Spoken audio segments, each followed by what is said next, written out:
ప్రతి మనిషికి ఒక కల ఉంటుంది, ఒక లక్ష్యం ఉంటుంది. కానీ ఆ లక్ష్యాన్ని చేరుకోవడానికి అవసరమైన ఒక గుణం ఏమిటంటే క్రమశిక్షణ. ఎందుకంటే మన ప్రయాణంలో మొదట తప్పేది టాలెంట్ కాదు, సమయం కాదు, క్రమశిక్షణే. క్రమశిక్షణే ఎందుకు అంత ముఖ్యం? నీ జీవితాన్ని ఒక పెద్ద భవనం అనుకో.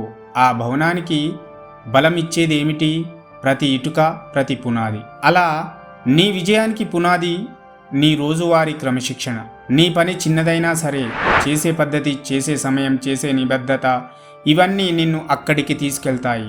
కానీ ఒకరోజు క్రమశిక్షణ తప్పితే అదే ఇటుకల మధ్య ఉన్న బలహీనతల నీ ప్రయాణం నెమ్మదిగా బలాన్ని కోల్పోతుంది. ఒకసారి ఇద్దరు విద్యార్థులు ఒక గురువు దగ్గర శాస్త్రాలు నేర్చుకుంటున్నారు. ఒకరు ప్రతిరోజు కరెక్టు సమయానికి వచ్చి నిశ్శబ్దంగా సాధన చేసేవాడు. మరో తెలివైన వాడు అసలు క్రమశిక్షణ ఉండేది కాదు. ఎప్పుడో ఒకరోజు వస్తాడు, ఒకరోజు రాడు. అప్పుడప్పుడు ఎక్కువ చదువుతాడు, అప్పుడప్పుడు మానేస్తాడు. పరీక్షలు వచ్చాయి. తెలివిగా ఉన్నవాడు మొదట ప్రశ్నలన్నీ అర్థం చేసుకున్నాడు.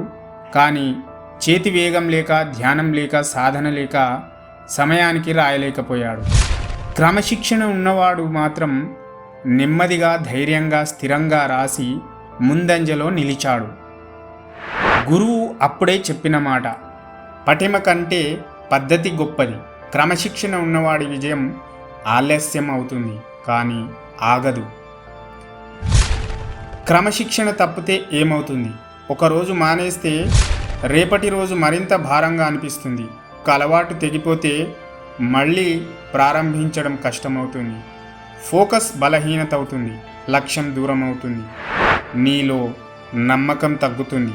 కాబట్టి క్రమశిక్షణ తప్పితే లక్ష్యం వైపు నడిపే ప్రతి అడుగు బలహీనమవుతుంది. క్రమశిక్షణ అంటే బంధనం కాదు, అది నిన్ను నీ లక్ష్యానికి తీసుకెళ్లే దారి చూపే దీపం.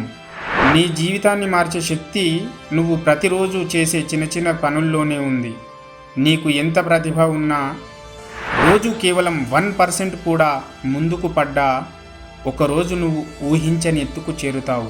కాబట్టి జీవితంలో కట్టుబాటు పెట్టుకో, క్రమశిక్షణను కాపాడుకో. అదే నిన్ను గెలిపిస్తుంది.